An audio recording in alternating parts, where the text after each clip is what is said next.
মিরপুর শেরেবাংলা জাতীয় স্টেডিয়াম বাংলাদেশের ক্রিকেটের গর্ব, আবেগ আর ইতিহাসের সাক্ষী। পাকিস্তান সিরিজ সামনে রেখে স্টেডিয়াম ফিরে এসেছে নতুন রূপে, নতুন সাজে। দর্শকদের জন্য গ্যালারিতে বসানো হয়েছে একদম নতুন আধুনিক আরামদায়ক চেয়ার, যেখানে বসে আপনি উপভোগ করতে পারবেন প্রতিবার 4 ছক্কার উত্তেজনা এবং উইকেট পতনের রোমাঞ্চ।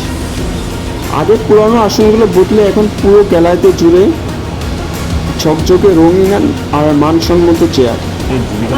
বাংলাদেশ ক্রিকেটের বলছে শুধু মাঠ নয়, মাঠের বাইরেও আন্তর্জাতিক মান ধরে রাখতে চলছে এই উন্নয়ন। তাই ভক্তরা মাঠে এসে খেলা দেখতে চান, তাদের জন্য এখন মিরপুর স্টেডিয়াম আরও আধুনিক ও আরামদায়ক। নতুন লোকে প্রস্তুত বাংলাদেশ ক্রিকেটের হোম গ্রাউন্ড। আপনি কি প্রস্তুত সেই অভিজ্ঞতার জন্য?